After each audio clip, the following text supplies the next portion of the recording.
कृष्णा दोस्तों, स्वागत है आप सभी का आपके अपने YouTube चैनल हरे कृष्णा में, जहां हम भगवान श्री कृष्ण और पूजा पाठ से संबंधित विषयों पर चर्चा करते हैं। पिछली वीडियोस में जो आपने हमें प्यार दिया उसके लिए हृदय से आभार, बहुत बहुत धन्यवाद सभी को। आज हम लोग बात करेंगे श्री धाम वृंदावन में स्थित बांके बिहारी जी के मंदिर के बारे में।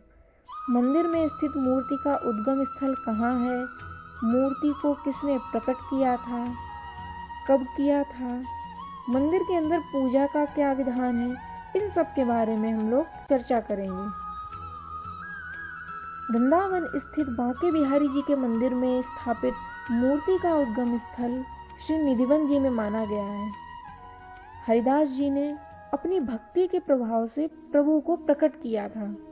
हरिदास जी का जन्म अलीगढ़ के खैर गांव में हुआ था, किंतु वे प्रभु की भक्ति और उनके दर्शन प्राप्त करने हेतु वृंदावन आ गए और यमुना किनारे बैठकर तप करने लगे।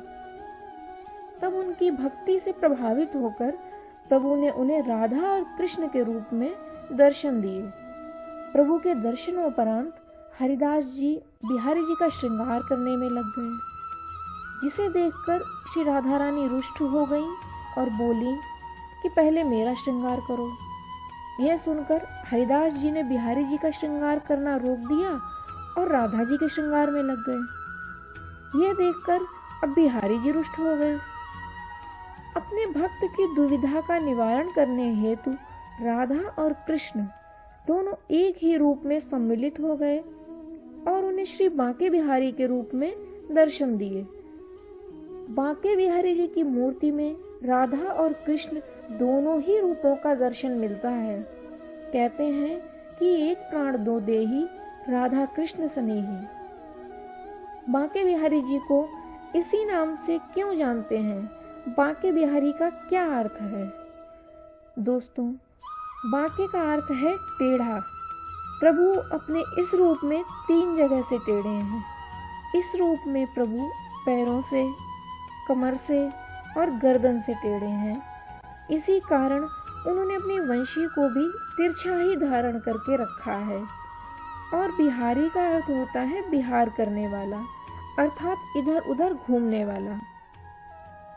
जो भक्तगण बांके बिहारी जी के मंदिर में उनके दर्शन के लिए जाते हैं, उनके सभी के मन में एक प्रश्न तो अवश्य आया होगा कि प्रभु के दर्शन के मध्य में ये बार बार पर्दा क्यों लाया जाता है।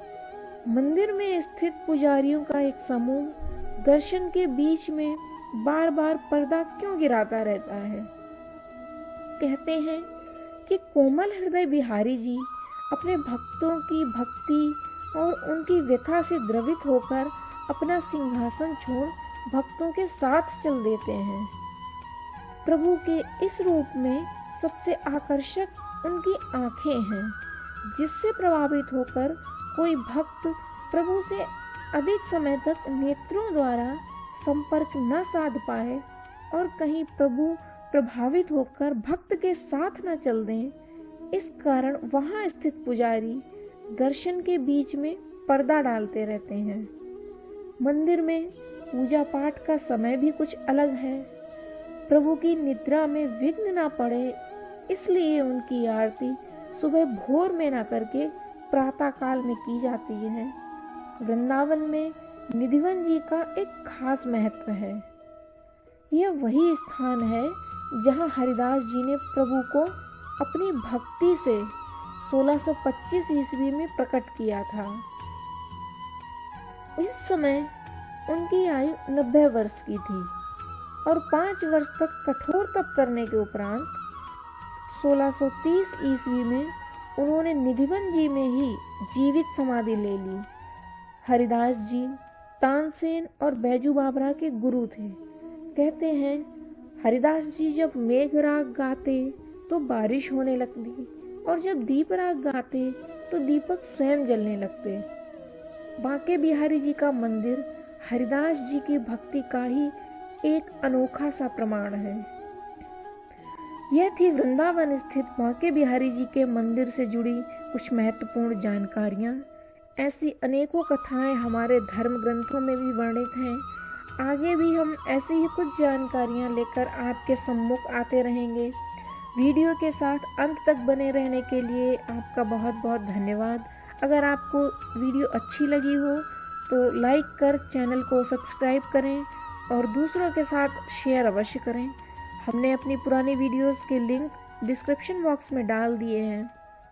जल्द ही हम मिलेंगे एक नए टॉपिक और एक नई जानकारी के साथ। तब तक के लिए श्री बांके बिहारी आप पर हमेशा अपनी कृपा बनाए रखें, आपको खुश रखें, स्वस्थ रखें। हरे कृष्णा, राधे राधे।